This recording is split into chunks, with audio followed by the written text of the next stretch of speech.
Today is the 80th anniversary of the Normandy invasion, better known as D-Day. And to commemorate this monumental day, we have an encore episode, 6th of June, and a conversation with this extraordinary documentary film's producer, Rylan Soref. I hope you enjoy the program. D-Day was the largest single-purpose operation our civilization ever mounted in one day. They land, and at 6:32, the ramps drop right here, and A Company is totally wiped out. For 30-plus years, I've been giving the active duty soldiers tours of the battlefield areas. Remember, all this time, the Germans are hosing this grass with machine guns. So the only way they could survive was to get down in those trenches and stay there. I would like to think that I'm imparting to them what the originals told to me. I want them to understand what this place cost. The voice of Colonel Keith Nightingale in an excerpt from the documentary 6th of June. You'll hear more excerpts throughout this episode as we celebrate this extraordinary film and speak to one of its producers. Right after this break, this is Born of the Spirit.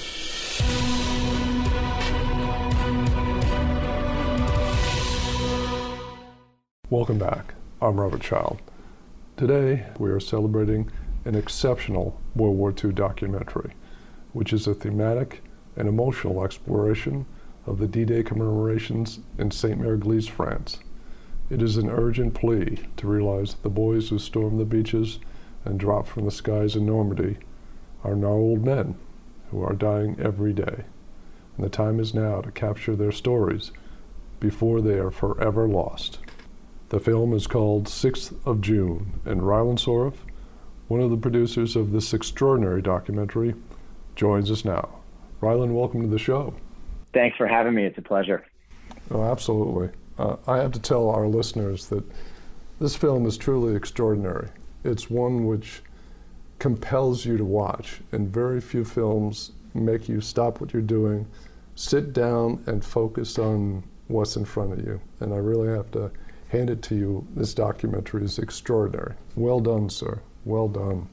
Well, I certainly appreciate it. It's definitely, I was glad to play a small part, but obviously it's, as films are, it's the work of an extraordinary team of people that go into making the film. And ultimately our goal was really to draw attention to the men who served and the mission and drawing attention to the history and the sacrifice that they made. And so ultimately, I think that, none of this at all would have been possible had it not been for them. So, it's really all about the veterans here. And I'm just glad that we made something that is compelling and, people has found an audience. Yeah, the veterans really draw you in. They're amazing. We spoke on the phone a couple of weeks ago about the project and how it came together. And you have a long connection to Sainte-Mère-Église. Can you tell us about that connection you have with that area?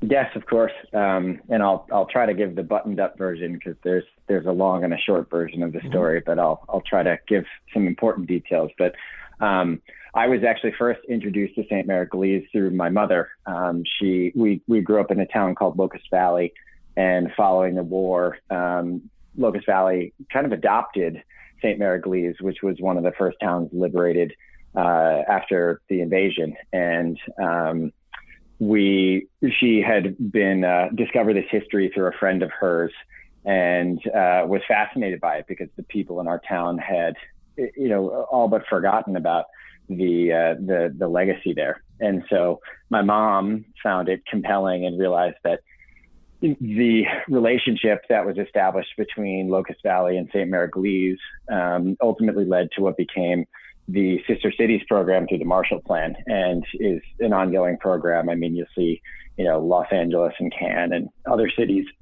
around the world partnered. And so it was all really initiated by the relationship between our town and Sainte-Mère-Église. And so my mom realized the importance of that history and its relevance to current events, and wanted to rekindle that history and remind the people in our town of, why that history was important, and then initiate an exchange between our towns that would be ongoing. And so she initially brought us over to Normandy, and we had the sort of the experience of being over there, which was one of the most powerful experiences I've ever had.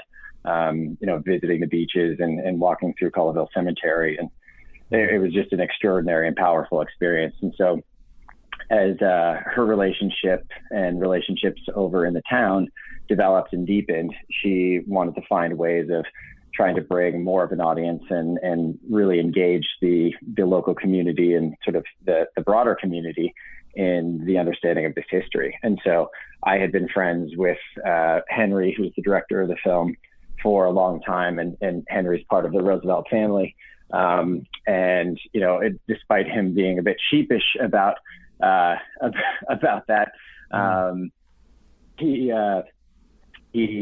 my mom thought it was important that he go over, just given his family's history in the area and significance during the war. And so she brought him over, and between us, we realized that this was a story that needs to be told. The commemoration ceremonies that happen over in Sainte-Mère-Église and throughout the region are, ongoing, and they've been happening since right after the war ended. And it's sort of an extraordinary thing that, to be honest, I don't think really exists anywhere else in the world in this way.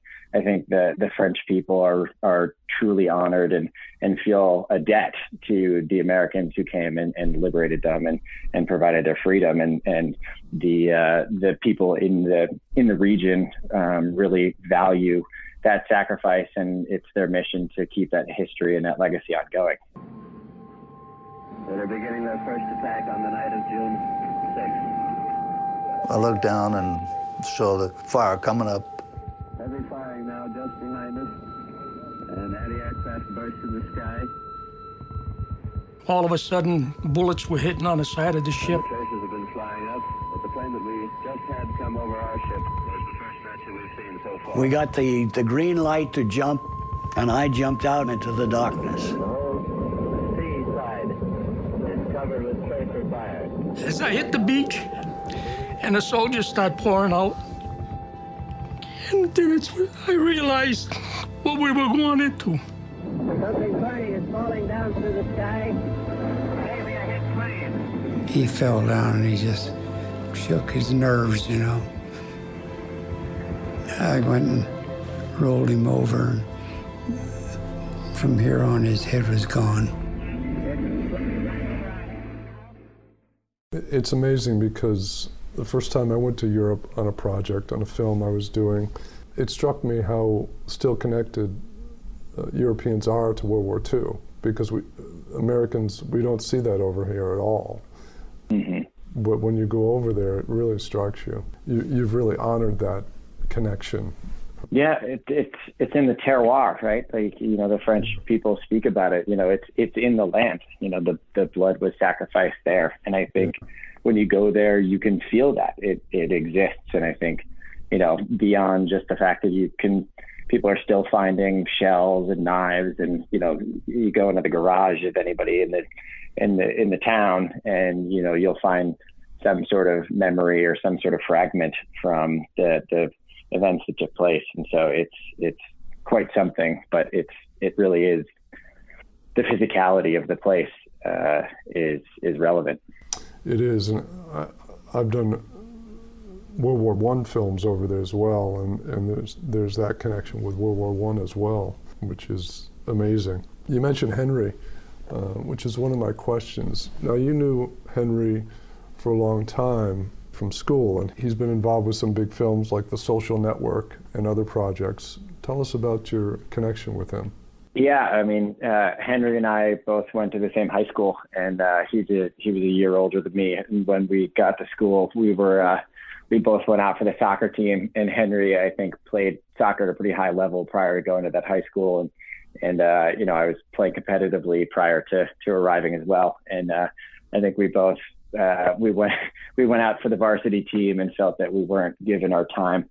And so we both landed on the JV team, and kind of fooled around a little bit, and I think became friends because we felt that we weren't equally not given our due. And so we just became friends, and we're friends all throughout school. And actually, I didn't even know that Henry made films in school, other than I think I knew a bit about this senior film that he made, but it was a joke. It wasn't anything serious. But yeah, we didn't really stay too much in touch over college. And then after graduation, I had found out that I think he had posted something on Facebook about being out in California for the Social Network premiere. And I was living in Los Angeles at the time, and I was like, oh, Henry, we got to hang out. And then we did, and we realized we remembered very quickly why we were friends, and have since become, remained best friends. But I didn't really realize that he was a filmmaker, and had started looking at some, tiny little things that he had done, camera tests and local commercial stuff, and nothing of significance, but things that were very clear where I said, oh wow, he's got a voice, he's got something to say, he's talented. And so, starting as a friend, just realized that I through my own work, that whatever I could do to help, I was more than happy to open a door, because he obviously could step through it. And so over time, that went from just being a friend and helping out to ultimately producing projects together. Right. So, to a degree, I feel it's a bit of my mission to make sure that he has the stage and the platform to be able to continue telling stories, because obviously 6th of June was only possible with his vision. Now, his being a Roosevelt, is he descended from Theodore Roosevelt? What line is? So I think he's probably better to fully validate, but I think my understanding is that Teddy was his great uncle. I see. Well, there's another presidential descendant involved with the film, Susan Eisenhower. I'll let her insightful comments take us to break. The danger is that we don't teach this history anymore. I asked some students, so I knew how much background to give them. How many of you know about George Marshall? One person raised his hand. One person. Okay, how many of you know who George Patton is? One person. Do you know who the person was? Stan. I can't remember Stan's last name. Stan from Zimbabwe. Not one American. High school students end up at college not knowing who these people are. Now, your narrator, I've spoken with a couple times. He's very impressive. Keith Nightingale, who's actually been on this series, been on a Point of the Spear in a past episode. How did he come to the project? So I'll go back to the beginning with my mom. She had been going over to Normandy for years and really developed the relationships and the perspective that made the film possible. And one of the people that she met in her travels there and was Keith. And so initially the film was actually, when we were going over there, it was leading up to the 75th anniversary. And we were thinking, well, what Keith is doing is so important over in Normandy. If we can try and cut something that would get him a larger stage and more of an audience, then hopefully he, personally, and then whatever successor he would find, which is a Herculean task, to be sure. But whatever successor he would find would have the opportunity to, continue doing the important work that he's doing over there. And so we were initially thinking this would be a short profile piece, that maybe we could sell to a commercial partner and, be able to finance years to come of him being able to do that work. And then when we got over there, obviously realized that through the access that my mom had really opened up, and, the stories that could be told, at that particular moment in time, there was a larger and more important story to tell, of which Keith is a critical component, but, ultimately leading to what became the film. And his involvement in that long-time involvement over there really comes through in the delivery, the narration. It's very organic. It's very connected. It's such a storytelling narration. The locals here have an expression. for the Americans that died on that day. Mort pour la France, died for France. But they really mean died for civilization. No, I appreciate it. And, I think if Keith ever needed, I'm pretty sure he wouldn't have too hard of a time finding some acting, some work as a voice actor. But yeah, I mean, I think we emotionally were trying to capture the importance of what he was doing. But I think you'd need, a couple of plane tickets and a few days in order to fully get the grasp. And we're hopeful that we'll be able to put together the opportunity to film with him over there in full and really capture the tours that he provides for the active serving, because it's a tradition that needs to be maintained and continued. I agree. Now, one of the outcomes of the film was pretty substantial. The film was pivotal in securing the Purple Heart for a World War II African-American veteran. Can you tell us about that? Yeah. So, and I think me as well as the rest of the team would probably say that, we didn't do the hard work here. But when we filmed with Ozzie Fletcher, we realized very quickly that he not only is his story important and relevant to the film and the perspective that he offered to the film, but really quickly realized that he hadn't been, the country didn't serve him the way that maybe it should have. And, he I guess the quick story is he went over, he was D-Day plus 3, I think. I might be misspeaking the detail there, but he went over just after D-Day, and he was delivering supplies to the front and was in a Jeep, and it was blown up, and most of the folks that he was with in the vehicle were deceased, but he survived, but he has a huge shrapnel wound in his head, and basically they pulled him over, stitched him up, and threw him back out there. And the records were not kept as they should have been for African-American soldiers at the time. And so there wasn't a strong record of his service, let alone his wounds. And so he was never offered the Purple Heart. And so when we heard this from his daughter, we actually initially found the story in a daily news article and realized that, one, this was an important voice for our film, but if there was anything that we could do, it would be trying to support his family's mission to get him the honor that he's so rightfully deserved. And so we, again, leaning back to the connections that we had made through my mother, were able to open up doors that ultimately led us to General Milley, who had screened the film when we were over in Normandy and was, supportive of the film and, was a fan of the film.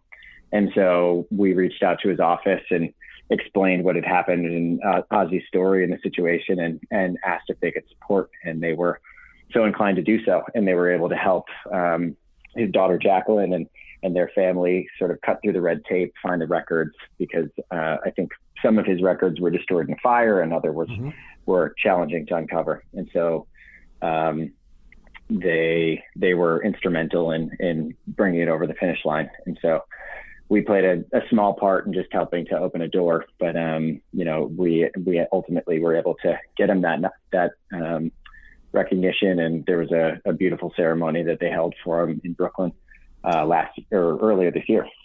Yeah, I remember reading about that earlier this year, and I didn't know, the connection with your film at the time, and I just read it, and I said, boy, what a great story. And then I saw the connection, and I said, oh, that's even better. No, and I think that I don't think I've said this so far. I think our hope with the film is that when we were making it, it was leading up to the 75th anniversary, and we realized, at the next major anniversary, the 100-year, most of these guys, would be gone if there was any left. And So it was important that people pay attention to their stories now, because if they don't, they're going to be gone. And so to whatever degree we can highlight that and really make people curious, obviously in this specific history, but sort of generally just, speak to your grandparents. But in this specific context, really getting into, finding out the history while you have the opportunity in the moment to. And so we really wanted the film to inspire people to have that conversation, talk to your grandparents. As we got deeper into it and we learned more of these stories and got closer to the families, we realized that, whatever we could do to help was critical. And so with Ozzy, we really saw the ability to give back as being the ultimate success of the film. It doesn't matter what happens with the film or where it was distributed or who got on board or awards that we might have received or places that the film was screened. It was really just about how can we impact these people who gave us so much. I've been going back to Normandy every year. It is my age-reducing medicine. People over there make you feel young. They make you feel wanted. They make you feel as you were needed. They treat you with reverence. The other night, there in Sainte-Mère-Église, so many just youngsters came up, and the father or the mother would come to me. Is it okay to take a picture with, he wants to take a picture with an American soldier. We don't see too much of it in the States like this, but you go home feeling somebody appreciated what you did. That's a way I can put it. The people in Normandy, to them, I wasn't a black soldier. To them, I was an American soldier. We were friends. We were equals. Now, you mentioned, film festivals and awards and other things like that, and it has screened at a number of prestigious film festivals, including Tribeca, but it's off the festival circuit. Where can people view it now?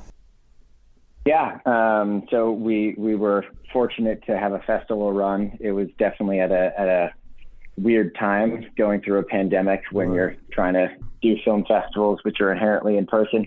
But we were obviously fortunate to have the stage that we did. And we realized that, it had been some time since we had made the film.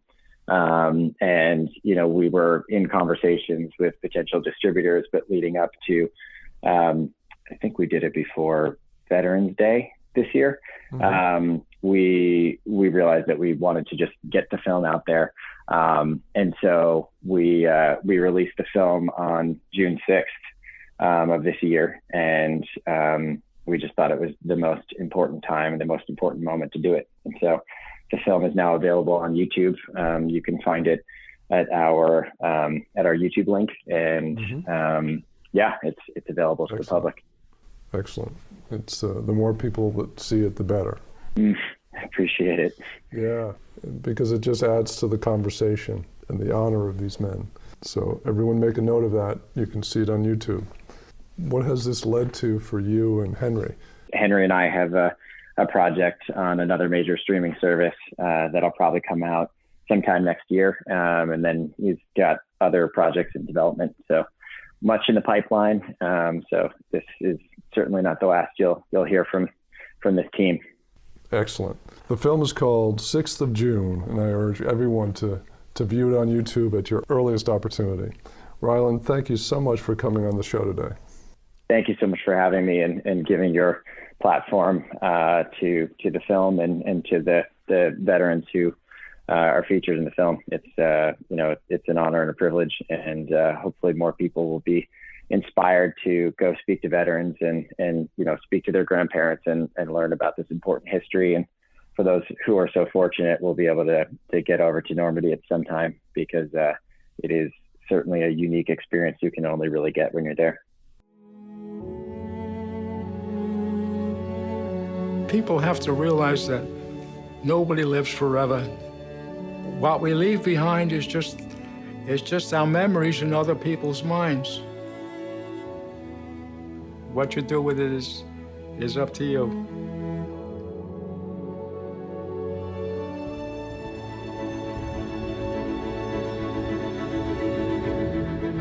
Almighty God, our sons, this day have set upon a mighty endeavor, a struggle to preserve our republic and our civilization.